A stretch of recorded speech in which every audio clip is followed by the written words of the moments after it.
Today we demo review a much more reasonable man. His name is blameF. Okay, this guy right here, 1280 by 960 resolution. He's got a nice low sense. This guy plays to win. And what we know from his HLTV confirmed episode is that he watches more demos and works harder. He said he can outwork anybody in the scene. He can never get burnt out, and he watches thousands of demos over the course of a year. Watching one blameF demo, as they say, is like watching 1,000. So we're going to watch him on Nuke. I think this is a specialty map for him. He played well as hell, and he was actually quite a two-way player on this map with something like a 16 or 17 kill half on each side. I'm going to go ahead. Ashen is lovely, and I would like to get in there before I dive to the negatives because there are many. blameF, 34 and 17 versus Team Spirit here from Lolly. Always great suggestions here from Lolly. Looking at Nuke on the T side, we see he's got an 18.5, 130 ADR, straight on 2.0 rating. In the other half, it was 16.8, and I guess they won the game. It was, oh, sorry, they didn't actually win the game. Wow, people let blameF down in this game. Okay, well, we'll watch the T side because this seemed to go swimmingly for blameF. So we'll see what he looks like when he's playing his smartest with, his aim feeling as good as possible. He claims to deathmatch 3 hours every single day. Before every single official that he plays, or on days that he has officials. A little bit of news here.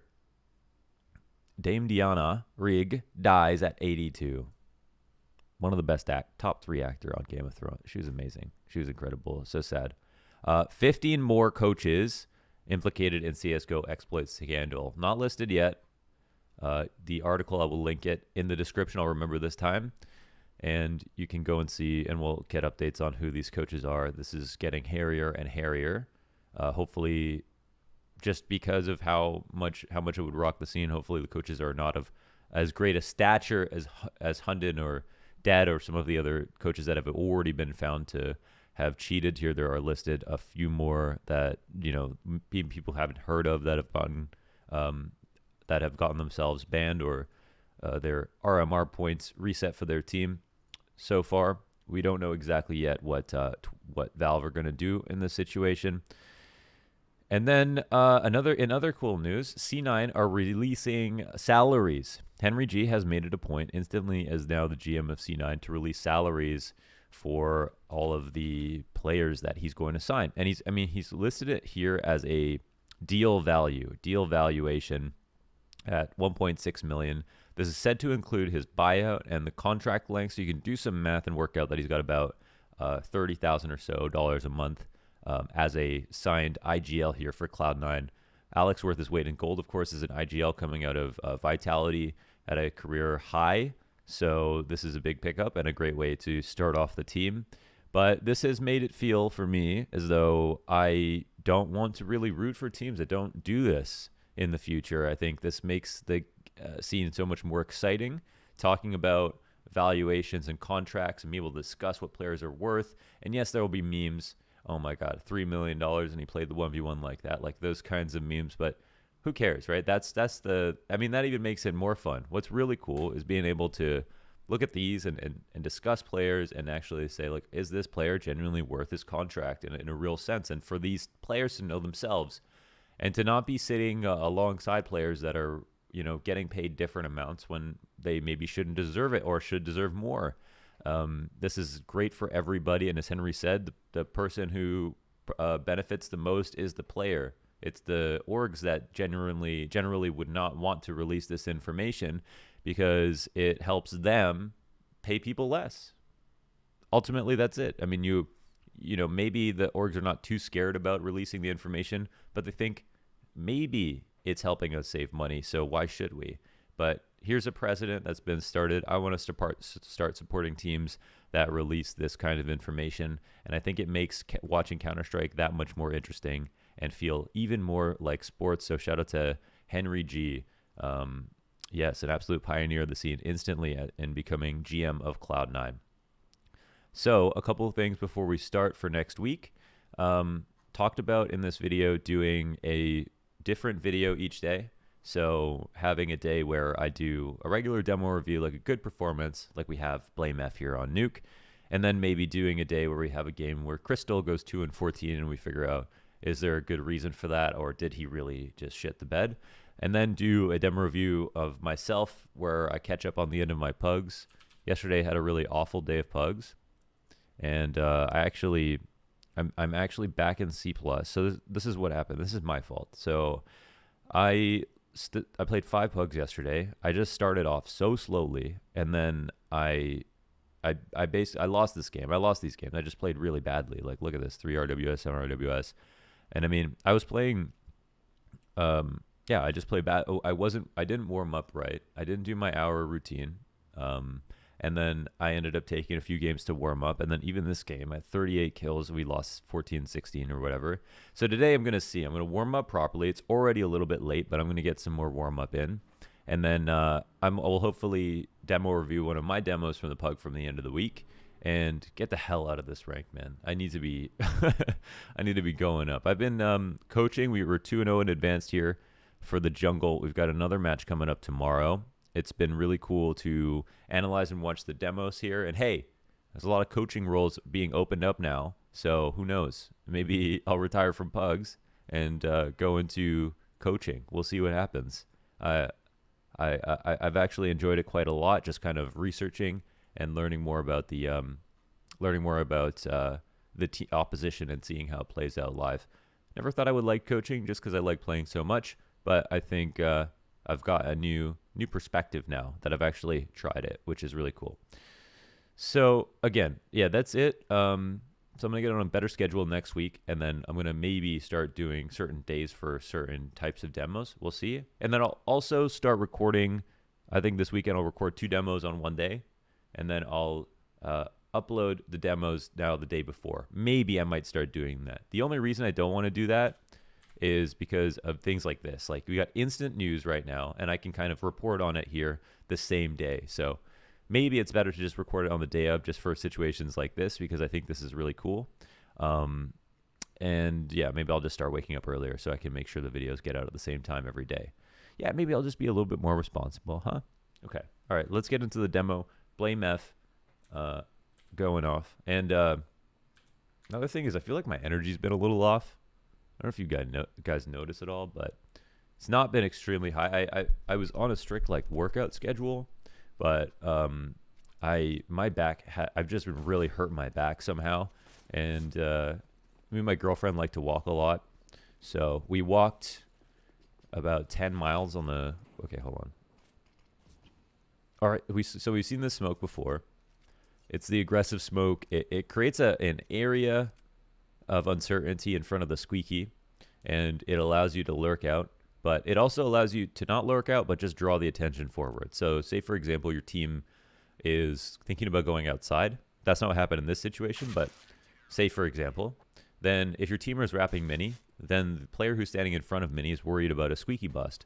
So then drawing the attention, kind of like a honeypot, the player that's in mini is going to be a bit weak for a second. Also, there's some noise that comes from the smoke and the HE that can mask a few footsteps. It increases the communication on the other team, which is a very underrated aspect of how you game the system.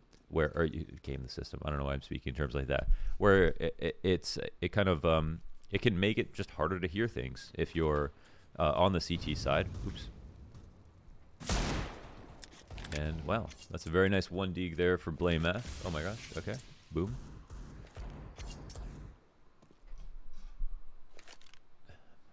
And it doesn't cost that much. $500 a round.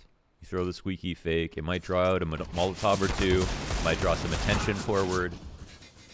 And sometimes if you use it, let's say you use it 10 rounds in a row, on 3 of those rounds you actually do go down vent. It's hard to tell which rounds those are if you throw them every single time. So it's definitely a thought to try to be consistent about throwing that kind of utility. So another eco. And we know that blameF, there's one tendency that a lot of us know about blameF now on T-side, where he will lurk outside by himself very often. And we saw in the electronic demo, actually, when they played against Complexity that blameF was able to catch Electronic off guard, standing outside of Mini, like right hugged against the wall. He found this kind of cute angle that's maybe safe from credit in front of, that's facing Big Garage, where he can lurk in front of Mini. And it seems like that's becoming more and more obvious to people. So here's a pretty recent match. Let's see if he changes anything up outside.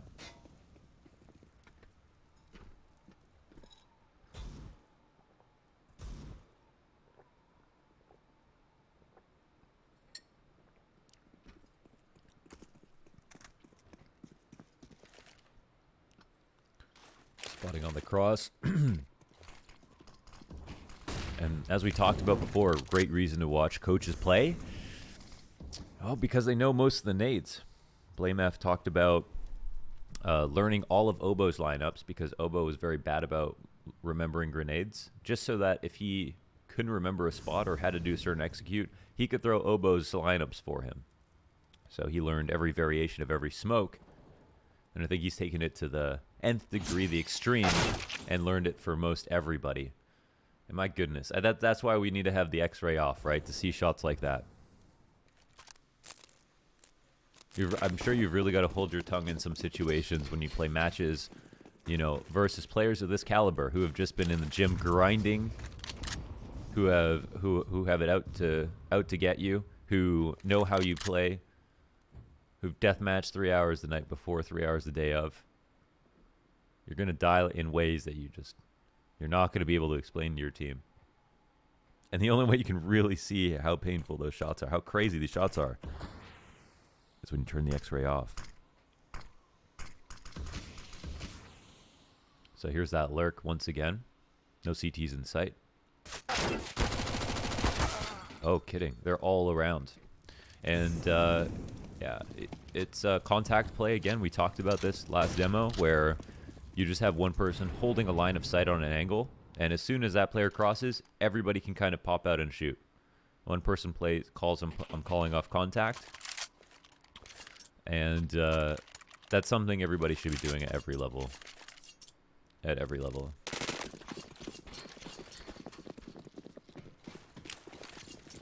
Looks like upstairs fast on this one. A couple of sky flashes to come in. blameF laid out Squeaky.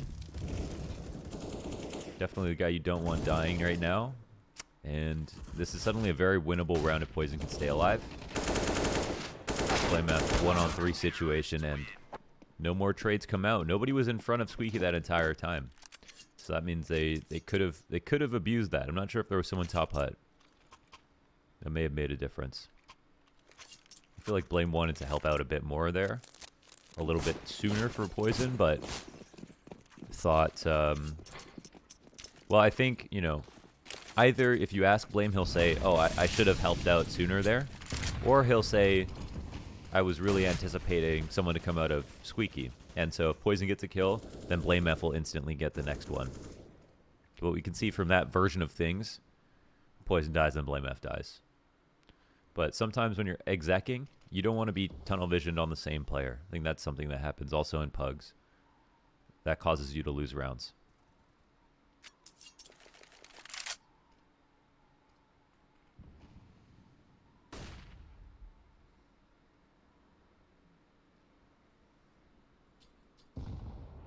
A guard at his post patrolling between Secret and anybody lurking towards Secret, not even peering into Mini itself. A very powerful position, of course. Just the thought alone that somebody had crossed makes a world of difference. And you can see he is... Oh, okay. Outdueling Mir straight up. Very nice shot. He's only lost 1 HP, 1 armor on this round. But you can see that he is constantly posing the threat of taking lower with his team if they drop vents or go ramp, or wrapping upstairs and following kills based on that. But not much else to see here. Another strong round from Complexity. And a nice denial of the Mini rotation. Just off of patrolling from Secret to Mini. You know, a big value of patrolling between the two angles is that you're constantly peeking and unpeeking. If you're holding an angle, it should always be an off angle in this game. There is some information on why there is peeker's advantage online, Some of it does not have to do with ping. Some of it does have to do with ping, but I think largely peeker's advantage exists because the player who is peeking is more prepared than the player who is holding. Your reaction time is heightened as the peeker. I think it's at its max because you have to know that you're going to shoot, whereas the player who is holding doesn't know when they're going to shoot, and so they can more easily get caught off guard, have a lower reaction time, not be fully focused and ready. I always try to describe your reaction time like squeezing a stress ball. Like, you can't squeeze a stress ball for too long. Your hand will get tired. And that's how I view your reaction time. You can heighten your reaction time for a little bit, but using that much focus, burning that many calories to hold your focus can only last so long. And then you've got to release it, let your mind kind of relax for a second, and then go back to squeezing it again to make the most of your reaction time. And that's where I think that no matter where online games get to, there will always be some kind of peeker's advantage. And that's why I think that off angles have become so prevalent. Unless models got slowed down to the point that there was just no way to miss if you're holding a flat angle. At the speed that games play at these days, I think peeker's advantage will continue to be a thing. Because of physiological reasons, not because of ping reasons. Okay. blameF calls for the rush upstairs once again. And he's really just letting his troops go forward, trying to go out squeaky late one more time. And again, you can see he's not thinking about the fact that his teammates have to fight upstairs. He's trying to deal with his protocol is to stop anybody from coming in through mini. Now this is interesting. They've delayed long enough that this rotation, I'm going to guarantee gets a kill. I mean, he knows he's knife out at this point because he knows that no one's going to be rotating down to go up through vent. So that one is absolutely for free. Fantastic frag from blameF, and I guess he's worried about Heaven peeking him on the cross, so he's just going to come back up through squeaky, knowing that he got a kill inside of mini. But now his teammates they didn't live long enough, unfortunately. So if his teammates had stayed alive longer upstairs, he could have gotten back into the squeaky area and helped his teammates fight Heaven. But I like the play, you know. I like the play a lot because he gets 2 kills that round. He gets the mini kill, and this flank one, it's really his teammates who needed to frag harder. Maybe the HUD exec isn't the move. Team Spirit seem to be very comfortable with the thought that complexity are going to exec upstairs.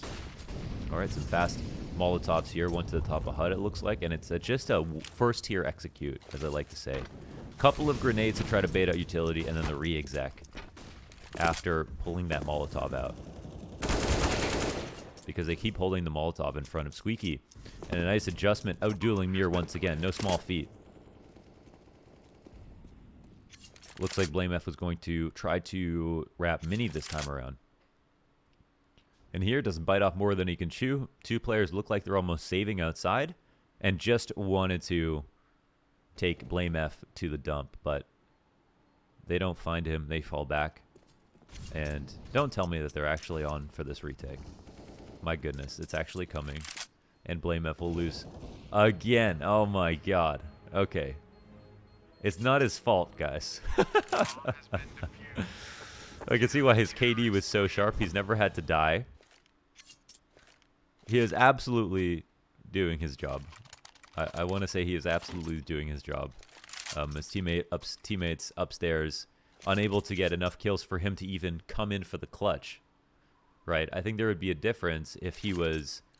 It looked like he was baiting because his teammate would bring it down to like a 1v2 and he was out there. Or situations where it's like 3v3 upstairs and nobody can get a kill in the post plant. Not even allowing him to attempt the 1v2. And these days in CS, you don't really find the Danes attempting 1v3s all that often. They're just a bit too smart.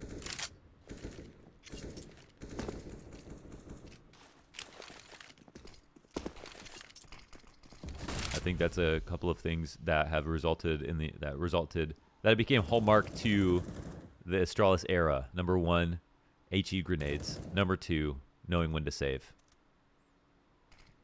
So here's the spot I was talking about.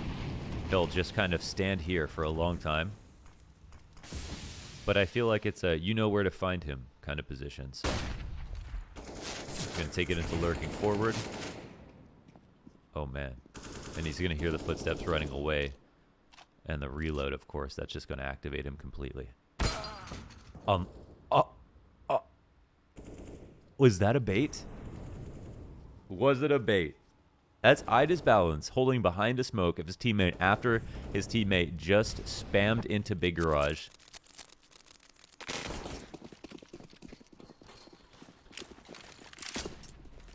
That's some good coverage. The reload, it giveth and it taketh away. It was a lure.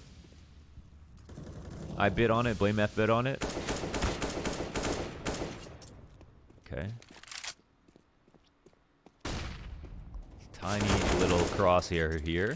He finds Chopper's tiny little head.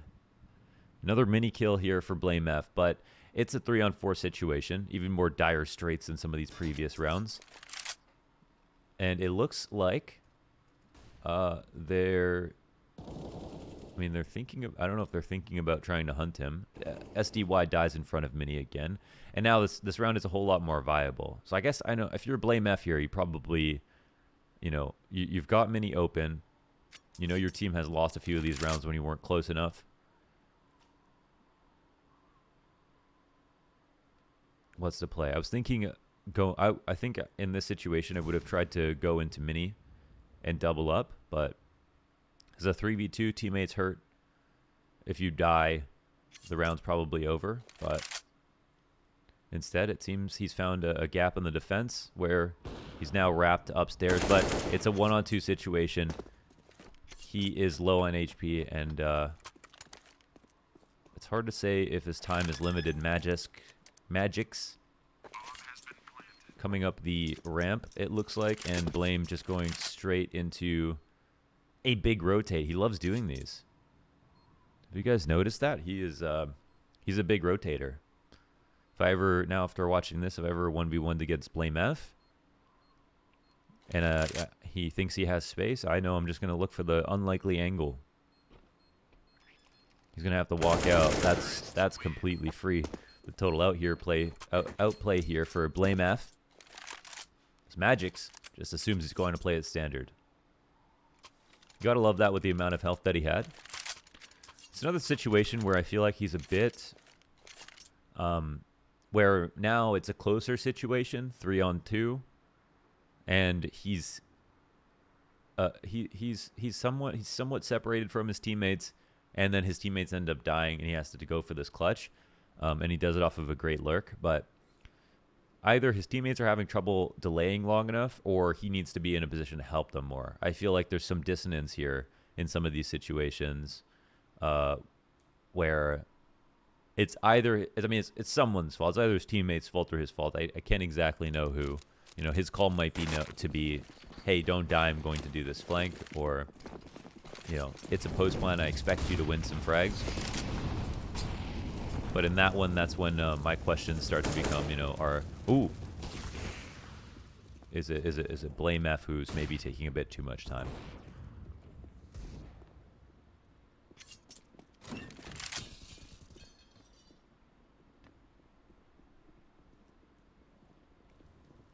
Quite a nice tap into heaven. And here, the aggressive lurk upstairs wins the round. Great round here from blameF. One tap into heaven. 2 rifles down on the ramp, and it all comes down to him moving quickly. We know blameF is a selfless player. Would never I would never assume otherwise. You can tell he's complexity or in it together and in it to win the game over anything else. I don't think blameF would be the person you'd assume cares more about his stats than he does the round score, but yeah, in terms of play style this game, some questions remain.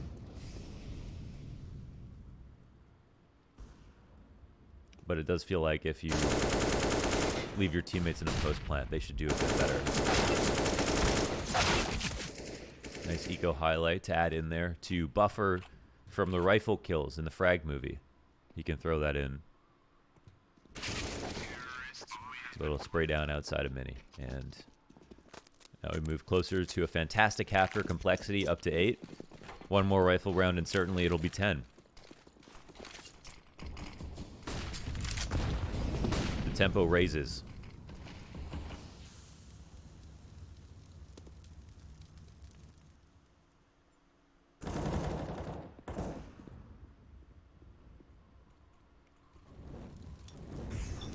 Expectant of maybe the mirror lurk that he's seen a few rounds prior. But no one's here to fight him just yet. And another kill outside of Mini. It's Mir, whose head is now on a stick, while Blames is on a swivel. He's prepared for every angle. Then this time around, he doesn't seem to... Okay, he is going to stay outside. I thought he was going to get back into lobby quickly. Let's see how he plays this. Another closer situation, I'd say, based on what we've seen. You know, Blame should be a bit closer to his teammates, but I guess they've gotten down Mini, so he's in full lurk mode. And ramp would have been the play for sure. SDY finds a bit of a better timing than he does. And some good awareness from SDY.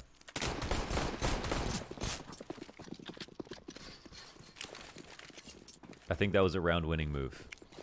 If he's able to flank ramp when his teammates get the plant down.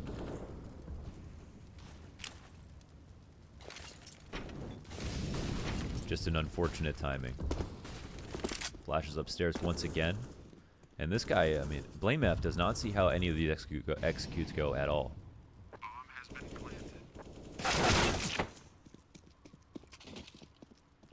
This is a name tag Mir loves to see. Well, when it's from the side. Blame's had better aim this game than he has.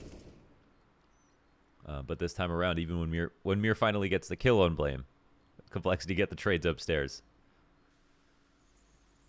So it's interesting. I mean, he's kind of put himself in a position where he is the clutch factor on the team, and he was also having the best game. And Nuke is just this map where he loves to lurk, and I think he's made the correct lurks. I think sometimes the tempo, it wasn't always adequate to the circumstances. Like, for example, in those very close situations, like if he was a bit closer, maybe he could help out. But then again, like I still stand on the original point that you expect in the post plant your teammates can delay a certain amount of time or get a couple of kills. Like sometimes on Mirage, you get the bomb down on A, you make that big rotate around mid, and you're like, guys, just stay alive, stay alive, stay up. And you can pick spots on the site that mean you stay alive a bit longer. So maybe Complexity weren't picking those spots as long as they weren't standing in the best spots possible. But either way, we could see. I think we learned a lot about his playstyle. And the scary part for lurkers, as the years have rolled on, is you watch one demo like this. There's only a few tendencies you can go off of as a lurker. By nature, you're alone, and so watching his demos on Nuke would give me tons of confidence. There's only so many tendencies you can have. You can't really be that innovative on any given map at this point. So I think it can make it so that you're a little bit easier to find, and we'll see if the novelty of his lurks wears off in the future or not. But again, he was a two-way player in this game despite losing, and that was a pretty cool T-side to see, and to see how little information he actually gets as the IGL, and how much he relies on probably his teammates' calls to make decisions. But definitely tries to call out of spawn a lot, and some of those rounds ended quite early. So an interesting game. Okay, so who do we do next? Again, some great comments from yesterday. We had, first of all, this one's really well said here by Katz about Crystal, and how Crystal, how players like this often, when you don't contextualize each round, they look worse on the scoreboard. But when you contextualize each round, you can see from their perspective, like, why these things happen. This I will fix. I sometimes I have to switch some of my settings when I'm recording, and I wasn't used to recording a player in 1080. So most of the time it's 720p. I should probably record in 1080 and always downscale it, actually. So maybe I'll just do that for every day in the future. Thanks for that shout out, Enton. And Lolly a little love here for another great suggestion. And there were a few of them, so I might use some more of these. But yes, that was the acronym that I forgot. I hope you have a great day too, Rusco. And I think there was, let's see. Yeah. Oh yeah, this one was a bit ominous. Okay, Chalky said, if you do different videos on a weekly basis, make sure you find a balance between each video standing on its own and having a continuation of the series. Like either this guy runs a multi-million subscriber YouTube channel and understands growth and success of channels just like mine, or he's trying to just imply a very special tip that I can't exactly read into. Now, I want to ask you, Chalky, I don't know if you're going to watch this, but basically, are you saying that is it because it's important? How is it because of the level of importance to the viewer for the series, for everything to kind of seem like it is now? Or you just don't want the videos to be too different? I want you to expound on this basically. Because is it important to care about this is what I'm saying. For example, if I do a video differently every day, but it's like how the series is now, is that sufficient, or is that not what you're talking about? Because so I guess the only thing I would say is nothing would change if that's where your question is.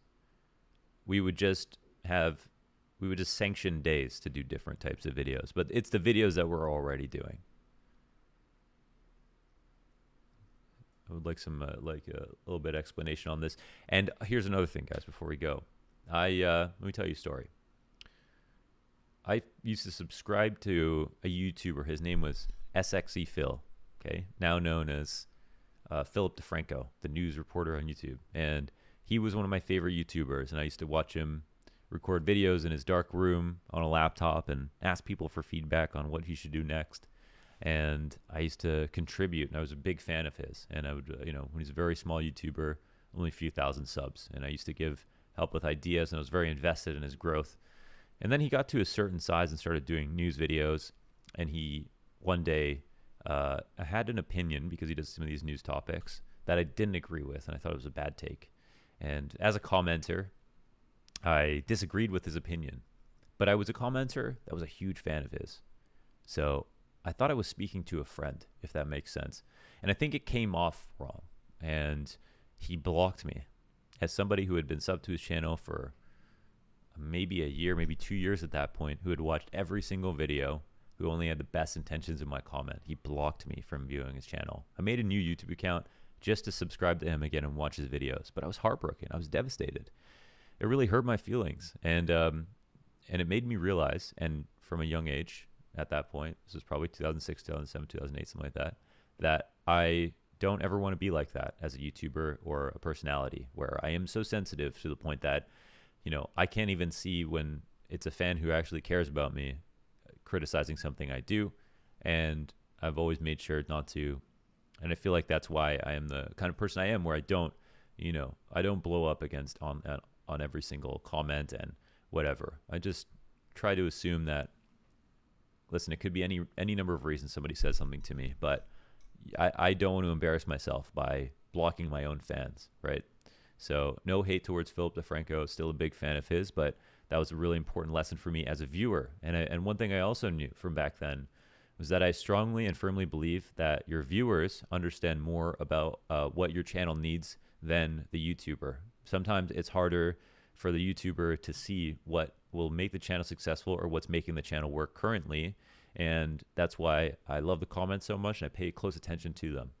So I genuinely take from the comments and think about them and everything like that. And so your ideas matter a lot. And I feel like there's a certain level of insight that you guys can have as the viewer, as the consumer, that I can't have as the creator. So that encourages you to write more feedback, or just, say that this is exactly the product that you want, then awesome. I'm listening. So let me know. I hope you enjoyed that anecdote. And I will see you again tomorrow for another YouTube Counter-Strike commentary analysis video. Peace out.